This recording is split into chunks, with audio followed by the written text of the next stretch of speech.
47, agosto de 1977.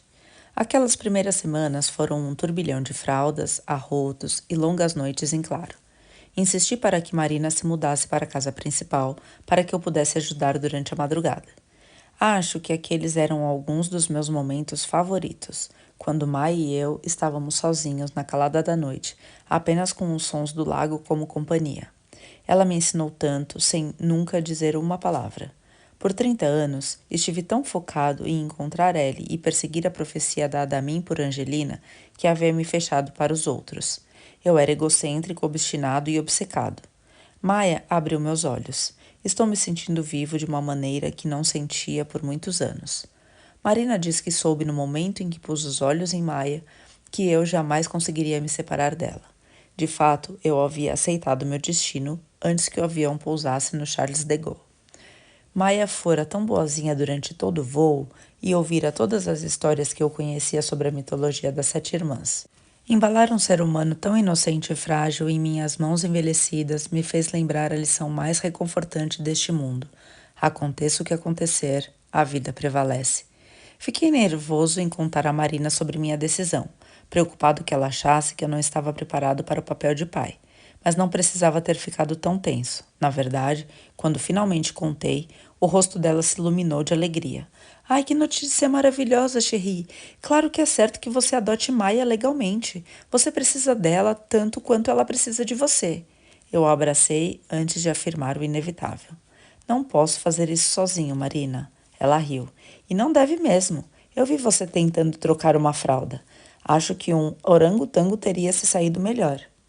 Você está dizendo que vai ficar e cuidar de Maia? Perguntei, entusiasmado. Sim, Cherie, é claro! Jorge finalizou os papéis da adoção. Por sugestão dele, o sobrenome de Maia foi registrado como da Pliese, para evitar qualquer atenção indesejada que pudesse surgir como resultado de ela ser uma Tanit. E assim, de repente, eu me tornei pai. À medida que me aproximo dos 60 anos, percebo que é improvável que a profecia de Angelina se torne realidade. Claro, ainda é fácil Jorge pesquisar os bancos de dados do mundo pelo nome de Ellie, mas as viagens físicas para acompanhar pistas fracas tornaram-se menos frequentes. Sempre que estou fora, mal posso esperar para voltar a Atlantis e passar tempo com Maia. Eu amo levá-la para passear pelos jardins e pela costa e lhe contar longas histórias de ninar sobre as minhas aventuras. Isso não significa, é claro, que eu tenha superado a dor de saber que já tenho uma filha biológica andando pelo mundo, uma que precisa de mim tanto quanto Maia. Eu tento não pensar muito sobre isso. Por muito tempo, coloquei minha fé em estrelas e profecias. Talvez seja a hora de viver no mundo real. Um lembrete doloroso me veio esta noite, através de um telefonema. Normalmente, quando atendo, é Jorge. Minhas ligações são interceptadas por sua empresa para evitar qualquer contato indesejado com Ezo, que, aliás, tem estado muito quieto.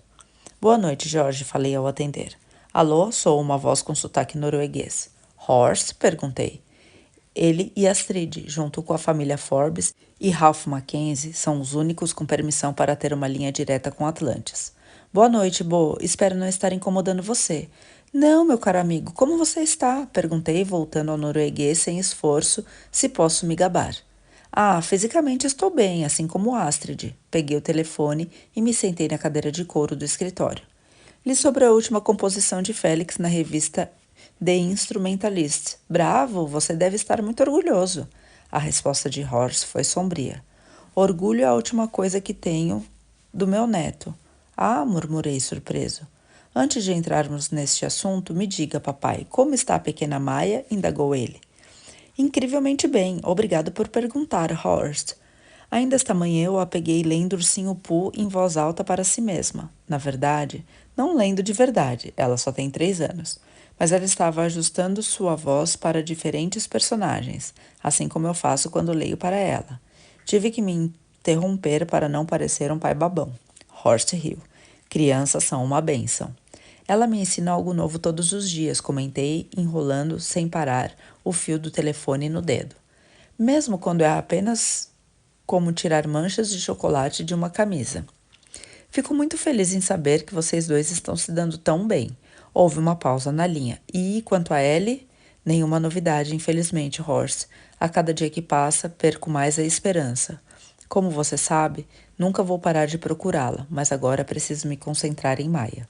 Sei disso. Estava sendo difícil ouvir meu amigo na linha. Desculpe, Horst, está um pouco difícil ouvi-lo. Será que você pode falar um pouco mais alto? Não, temo que não. Astrid está dormindo lá em cima e o assunto que desejo discutir deve permanecer entre nós dois. Empertiguei-me na cadeira. Está tudo bem? Horst exalou com força. Francamente, meu velho amigo, não, retrucou ele.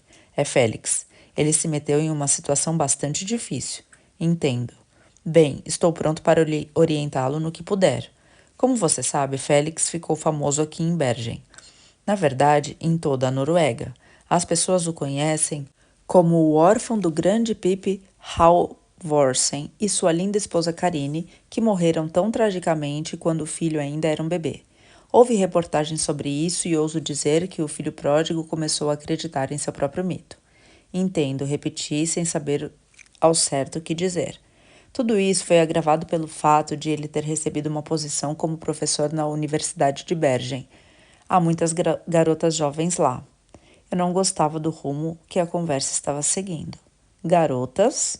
Sim, sempre que Astrid e eu o vemos, o que é raro hoje em dia, ele está com uma moça diferente e bebe demais, acrescentou Horst com um suspiro exausto. Eu pensei por um momento. Ele é um jovem com fama e notoriedade. Acho que seria ingênuo esperar outro comportamento. Tentei soar encorajador. Talvez seja uma fase que ele supere com o passar dos anos. Horst gargalhou. Não se ele continuar bebendo, ele simplesmente vai se desintegrar.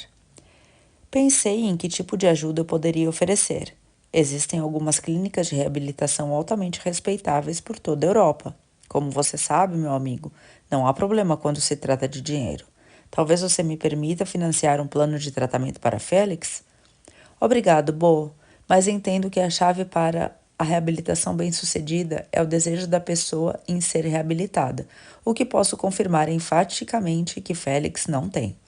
De qualquer forma, prosseguiu Horst, o assunto em questão é mais complexo. Eu me levantei ansioso. Por favor, me conte tudo. 2 dias atrás, enquanto eu estava fazendo compras em Bergen, uma jovem se aproximou de mim. Ela parecia pálida, até acinzentada, como se não dormisse havia muitas semanas. Ela disse que se chamava Marta e que estava grávida de gêmeos. Ah, murmurei, começando a entender. Desejei a ela felicidades e perguntei o que isso tinha a ver comigo. Então ela me revelou que Felix é o pai. Ai, Horst. Ela contou que foi aluna dele e que eles estavam intensamente, loucamente apaixonados. Mas, ao que parece, meu neto não pretende responder aos seus pedidos de apoio. Senti muito pelo homem que fora tão bom para mim. Esta é a última coisa de que você e Astrid precisam, Horst. Pois é, mas fica pior. Quando a conheci, Marta parecia de alguma forma perturbada. A maneira como ela falava e o olhar frenético. Então pedi que ela não se preocupasse, peguei seu telefone e disse que entraria em contato com Félix para ganhar um pouco de tempo. Apesar de tudo, eu estava dando ao meu neto o benefício da dúvida. Fui vê-lo em seu chalé naquela noite. Ele ficou chocado quando abriu a porta para mim e tentou desesperadamente esconder as garrafas vazias enquanto eu entrava. Contei a ele sobre a mulher no supermercado. Como ele reagiu? Ficou enfurecido. Disse que Marta olhou para ele na universidade, logo se apaixonou e ficou obcecada. Perguntei se ele tinha ido para a cama com ela e ele admitiu.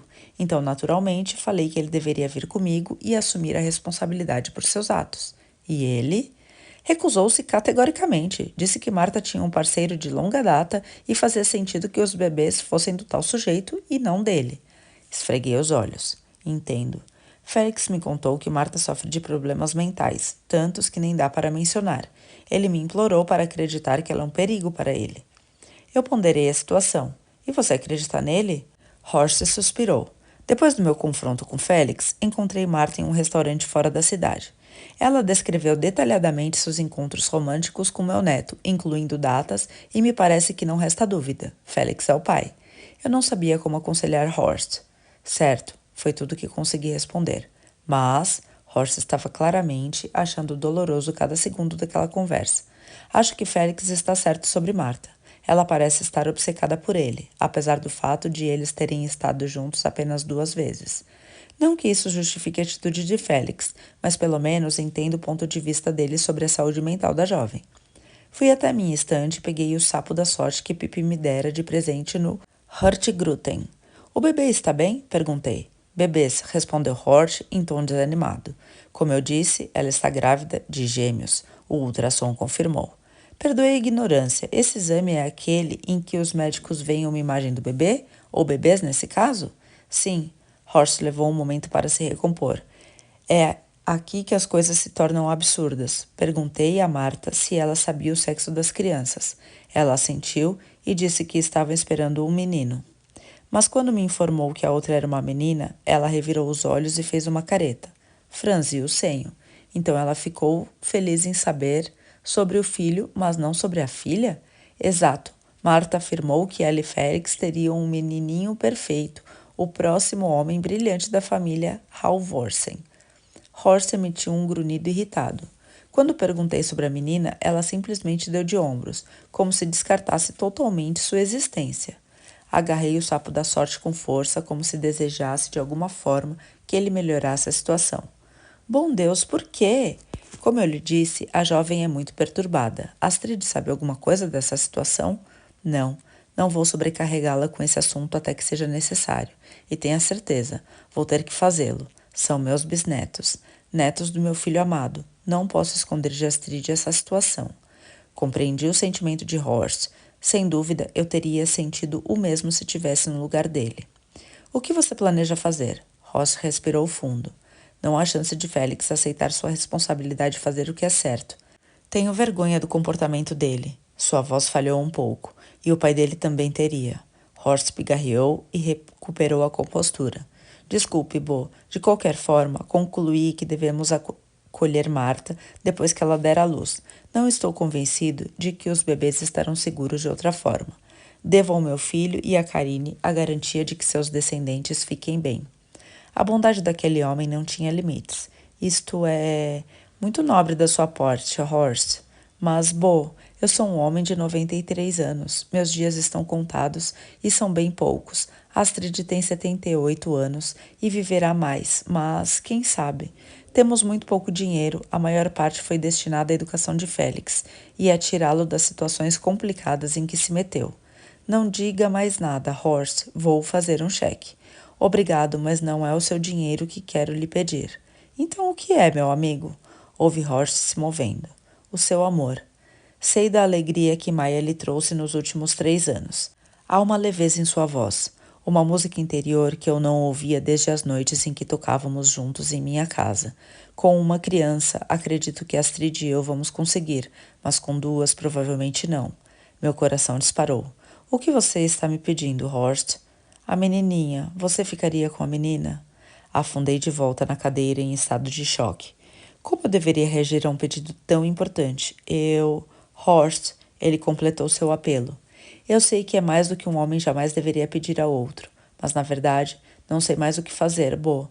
Marta está doente e sua filha não receberá o amor e os cuidados que merece enquanto seu irmão gêmeo existir. A respiração de Horst se acelerou de repente e ele soltou um soluço. Não tenho dúvidas de que ela entregará a menina para adoção. Astrid e eu teríamos prazer em ficar com ela, mas estamos velhos e frágeis. Ficamos os dois em um silêncio desconfortável por 1 minuto ou mais. Não sei o que dizer, consegui finalmente articular. Não precisa dizer nada agora, Bo, por favor. Dedique o tempo que precisar para considerar minha proposta com a devida atenção.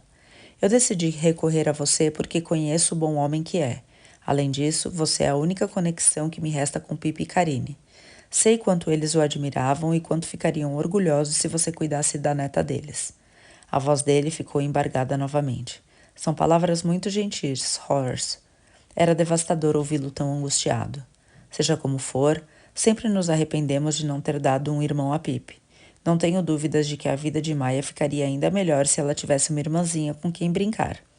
Eu vou, com certeza, pensar com bastante cuidado sobre o assunto. Marta deve dar à luz a qualquer momento. Vou contar tudo a Astrid assim que as crianças nascerem, e Marta se mudará para nossa casa, para que possamos ficar de olho nela. Horst se recompôs. Astrid não precisa saber sobre a neta, seria melhor. Você sabe como ela é. Sem dúvida tentarei cuidar dos dois, e temo as consequências disso para todos os envolvidos. Quando coloquei o fone no gancho, me servi de um copo de rosé provençal e fui me sentar na grama, à beira d'água. Era difícil assimilar a gravidade do pedido que Horst acabara de me fazer. Minha mente estava tomada por imagens de mim, Pip, Karine e Ellie em Bergen e a felicidade que experimentamos lá. Lembrei-me da maneira como Ellie olhava para o pequeno Félix, com um desejo de espelhar a unidade familiar que sua melhor amiga havia construído.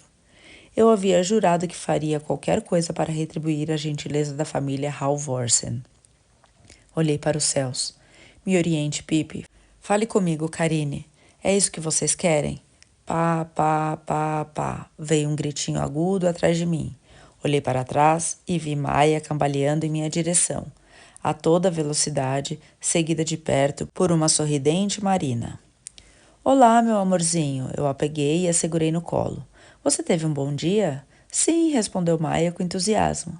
Nem consigo acreditar, mas ela conseguiu ler as primeiras linhas de Madeleine para mim, relatou Ma, colocando a mão em meu ombro. Não acredito. Talvez tenhamos uma pequena intelectual, Marina. Pode ser mesmo. Olhei para minha filha, que estava sentada batendo palmas no meu colo. Maia? Sim, respondeu ela. Puxei o queixo dela para cima e a olhei nos olhos. Você gostaria de ter uma irmãzinha? Senti a mão de Marina cair do meu ombro, mas o rostinho de Maia se iluminou. Uma irmã? Para mim? Isso mesmo, eu sorri. Só para você. Maia olhou de mim para Marina e eu segui seu olhar. Marina me encarava com curiosidade, as mãos nos quadris. Ela vai morar na barriga de Ma? A inteligência dela nunca deixava de me surpreender. Não, não vai. Ela vai chegar como mágica, enviada pelas estrelas, assim como você. O que acha? Os olhos de Maia se arregalaram, brilhando.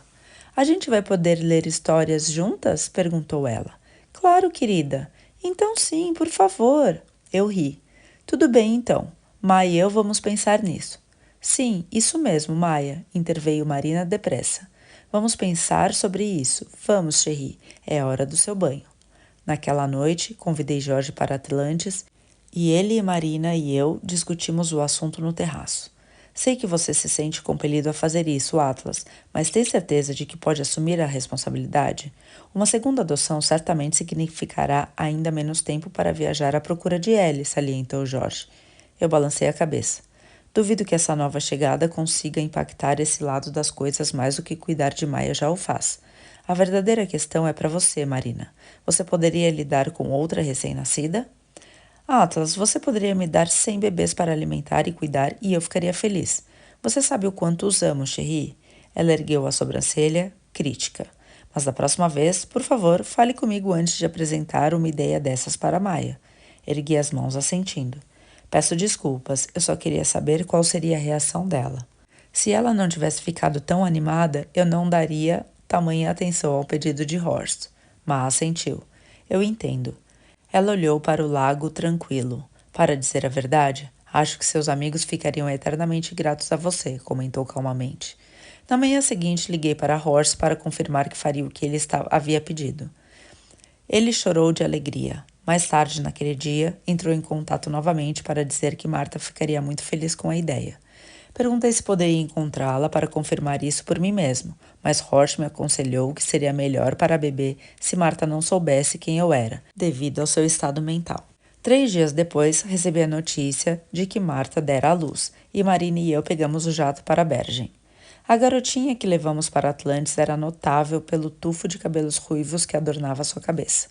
Durante toda a viagem, notei que seus punhos estavam cerrados em uma determinação de aço em relação a alguma coisa. O que não tenho certeza. A visão de Maia espiando sua nova irmãzinha no berço derreteu meu coração e confirmou que eu tinha tomado a decisão correta. Ela era tão calma e gentil em sua abordagem. O nome dela é Alcione, em homenagem à estrela, sussurrei. Oi, Ali, disse Maia, se esforçando para pronunciar o nome da irmã. Sim, sussurrei de novo. Oi, Ali. 48, maio de 1980. Exceto por uma nova pintura, a livraria Arthur Morstan não mudara nada nos 30 anos em que estivera fora. Foi muito agradável ver Rupert Forbes outra vez. Ele me cumprimentou com um aperto de mão firme e um abraço caloroso. Por Júpiter, você não parece ter envelhecido nem um dia, meu amigo, exclamou ele, com um largo sorriso no rosto. Só posso dizer o mesmo de você. Você me lisonjeia, Atlas, velhote, mas está mentindo, descaradamente. Ele apontou para as têmporas. Olhe para este cabelo grisalho maldito. Eu pareço o meu avô. Bem, não sei como lhe dizer isso, Rupert, mas você é avô. Ele sorriu. Poxa, sou. Não espalhe boatos tão cruéis. Eu ri. Como estão os meninos? Ótimos, obrigado. Acabamos de comemorar o 5º aniversário de Orlando. Louise deu a ele as obras completas de Dickens. Eu disse que ela era louca, mas aparentemente ele já terminou de ler Um Conto de Natal aos 5 anos. Meu Deus, você tem um gênio na família. E como está, perdoe-me, Rupert Owensmus? Não se preocupe, meu velho, eu mesmo mal consigo lembrar. O Enomaus, pobre criança, tentei avisar Lawrence que o garoto sofreria com esse nome, mas aparentemente Viviane estava decidida. Embora eu tenha orgulho de dizer que ele não deixou que isso o detivesse. É o capitão do time de rugby da escola preparatória. Depois de tantos anos, o jeito britânico de Rupert ainda conseguia levantar meu ânimo. No entanto, minha viagem para cá carregava certa apreensão. Ele me convidara para ir a Londres e compartilhar algumas notícias importantes, que eu presumi que estivessem relacionadas a Craig. E embora já estivesse aposentado, Rupert ainda mantinha conexões com a inteligência militar britânica. Ele costumava fazer a gentileza de entrar em contato com George se algo significativo surgisse. No entanto, tinha insistido que eu fizesse a viagem e fosse vê-lo pessoalmente. Daquela vez, Rupert trancou a porta da livraria e virou a placa fechado para fora. Como está a família? Imagino que aquelas menininhas lhe deem um grande trabalho. Ah, é verdade. Elas têm 3 e 6 anos agora, acredita? Marina e eu passamos a chamá-las de dupla do barulho. Rupert me entregou a xícara de chá que preparara no apartamento acima da livraria. É mesmo? Sabe, eu realmente admiro você. Quantos anos você tem agora? 60? 62, confirmei. Uau, 62 anos e pai adotivo de 2 meninas. Não sei como você tem energia, meu velho. Eu sei que é clichê, mas é verdade quando digo que elas me deram um novo sopro de vida. Sinto-me mais jovem do que nunca. É maravilhoso ouvir isso, Atlas, sem dúvida. Ele gesticulou para um par de cadeiras Chesterfield de veludo perto dos fundos da loja. Venha, sente-se. Eu o segui, passando pelas prateleiras de poesia e filosofia. É muito estranho, comentei, mas o cheiro daqui continua igual. É o cheiro de livros para você, Atlas, confiável e imutável. Acho bizarro pensar que pode haver alguns volumes que você e Ellie colocaram nas prateleiras há 3 décadas e que não foram vendidos. Nós nos afundamos nas poltronas de espaldar alto. É por isso que estou aqui, Rupert? Perguntei nervoso. Você descobriu alguma coisa sobre Ellie? Depois de todos esses anos, meu maior medo é saber que a encontraram e ela não está mais viva.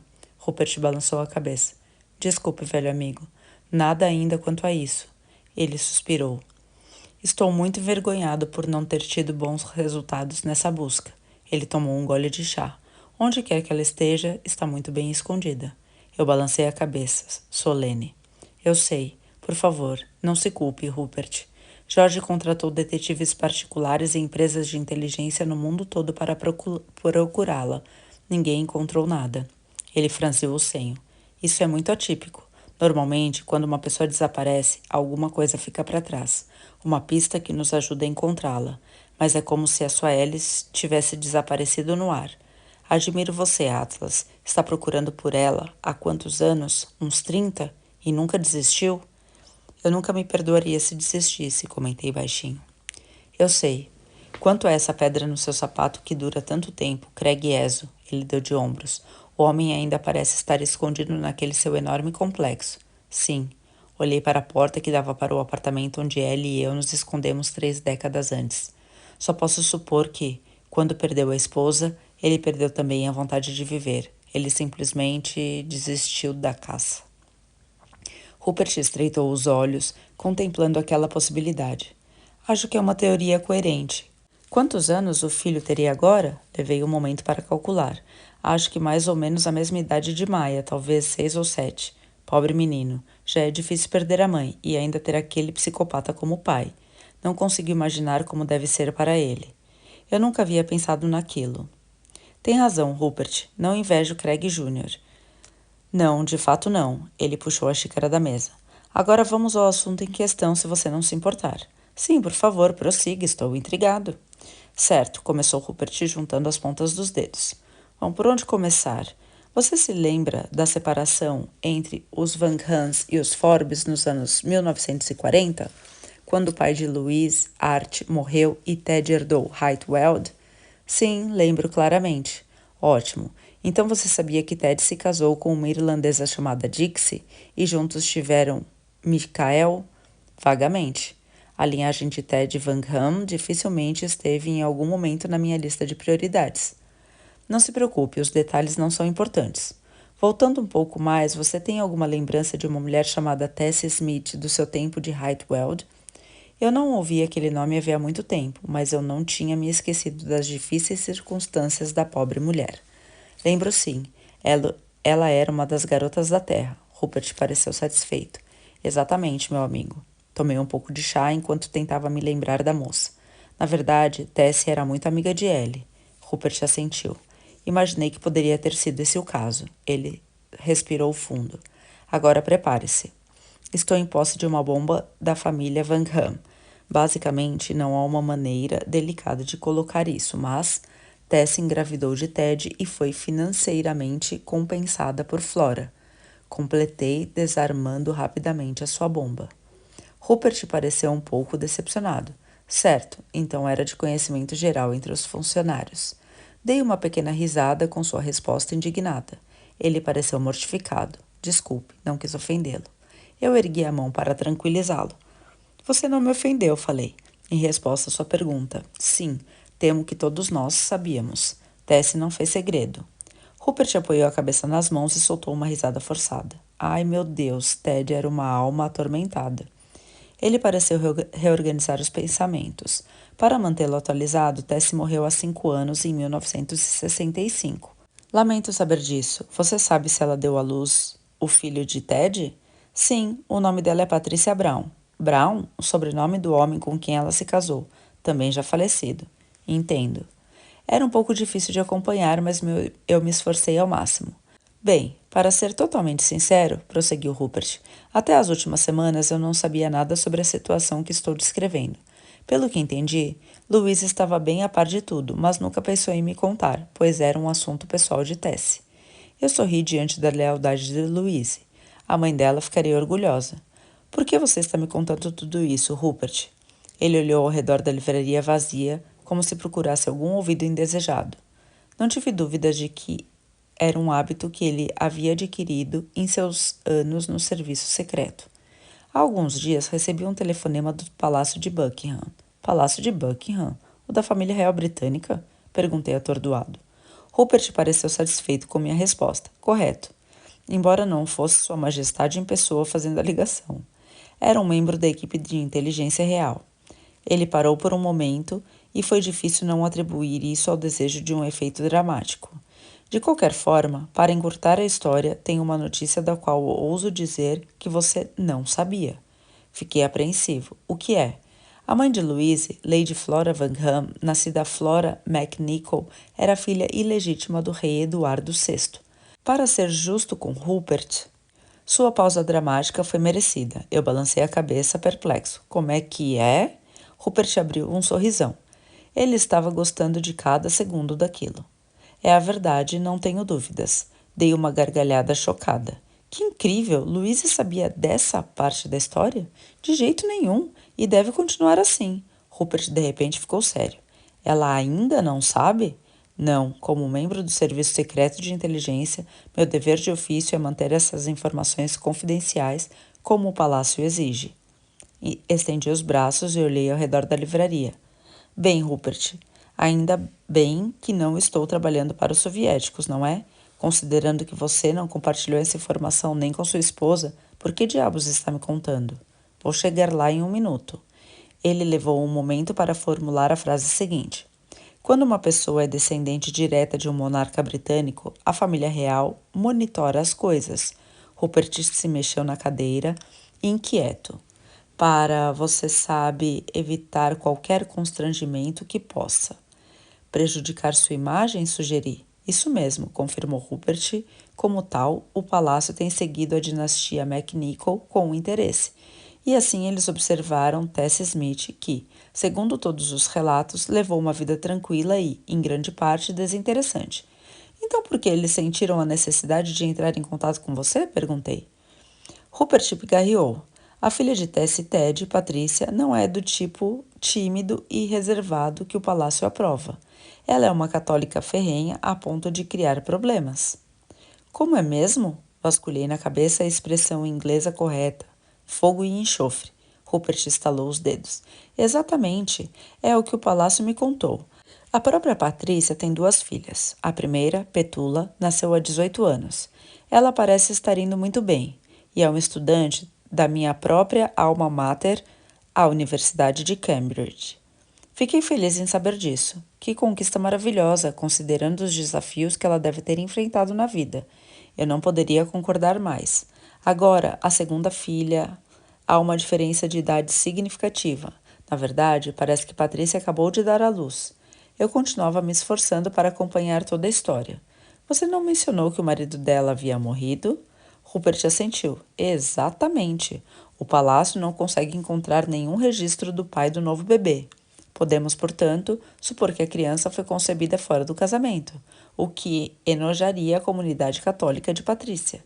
Então, o que aconteceu com o bebê? Rupert se levantou. Foi por isso, Atlas, que recebi um telefonema do palácio há alguns dias. Parece que a senhorita Patrícia entregou seu novo bebê a um orfanato no East End para encobrir sua vergonha. E foi até a velha escrivaninha de madeira que um dia fora minha. Ainda não entendo por que o palácio achou por bem telefonar para você, comentei.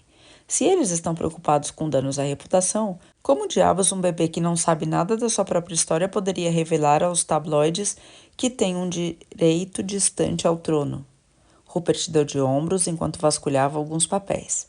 Eu fiz a mesma pergunta. O palácio me disse que o falecido rei se preocupava muito com sua família e que eles estavam simplesmente cumprindo seu dever ao me informar.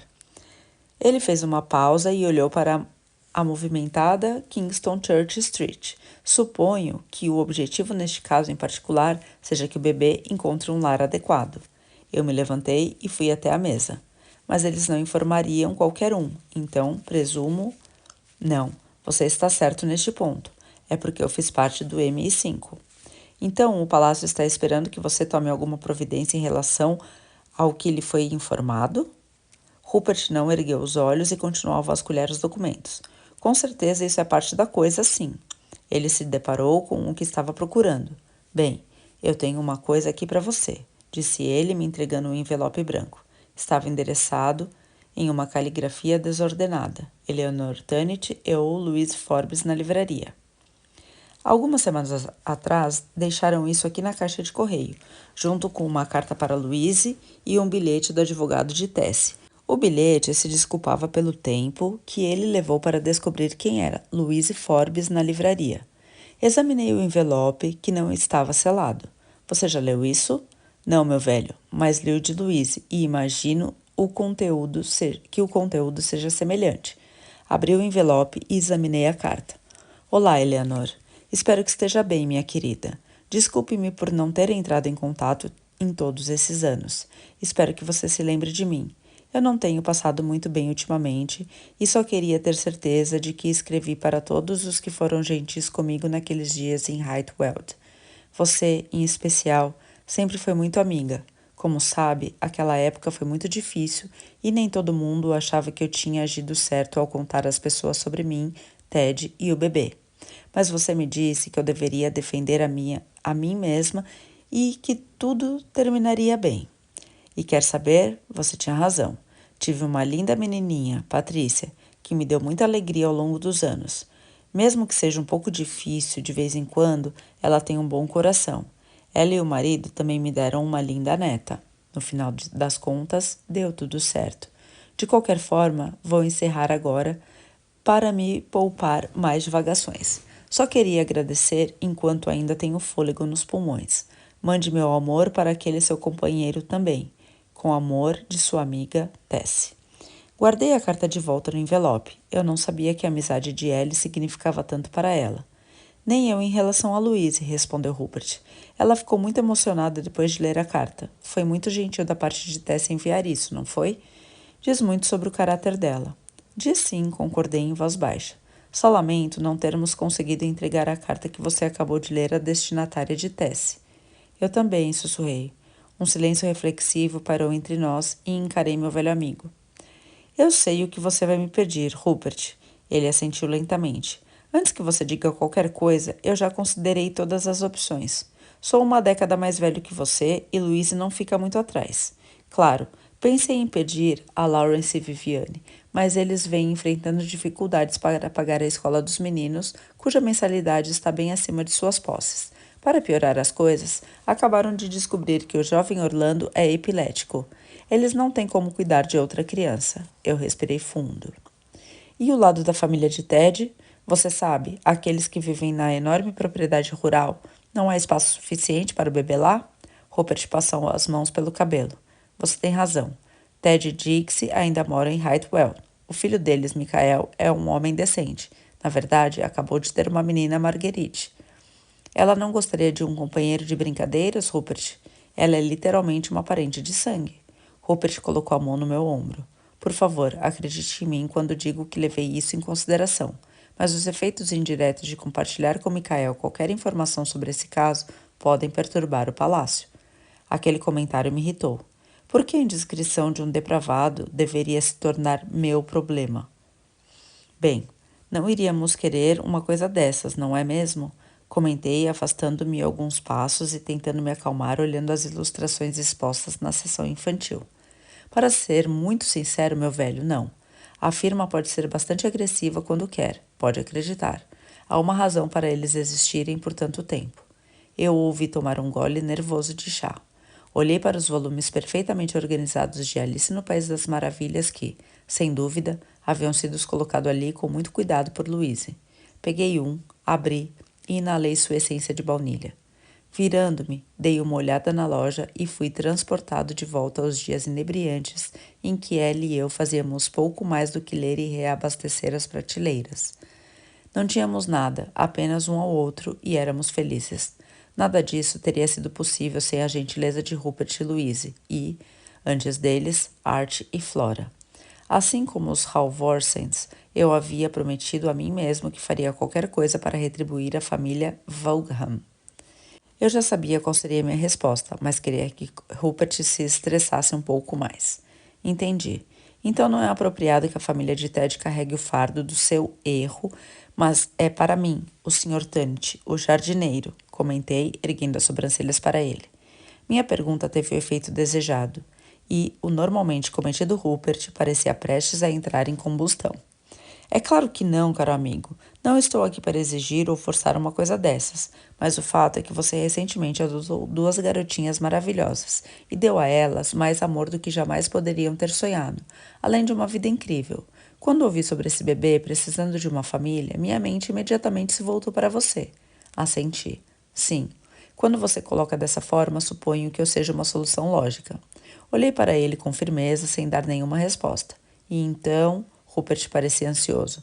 Tem espaço para mais uma princesinha naquele seu palácio mágico? Eu me aproximei dele. Flora e Art Van Ham cuidaram de mim e de Ellie quando mais precisávamos. Quanto a você e Louise, sem a sua ajuda, não sei se estaria vivo hoje. Eu abri um sorriso largo e apertei sua mão. Seria meu privilégio retribuir o favor. Rupert estava quase desmaiando de alívio. Um tempo depois, naquela mesma tarde, fomos ao Metropolitan and City Foundlings Orphanage, no East End de Londres. Rupert havia feito os telefonemas necessários para garantir que a bebezinha pudesse viajar de volta para Genebra comigo já mais tarde naquela noite. O palácio está muito satisfeito com a solução, informou ele em voz baixa. Não dou a mínima para o palácio com toda franqueza, Rupert. Estou fazendo isso pela sua família. Olhei para o bebê adormecido em meus braços e pela minha. Obrigada por ouvir. Curta e compartilhe esse vídeo e considere fazer uma doação para o canal.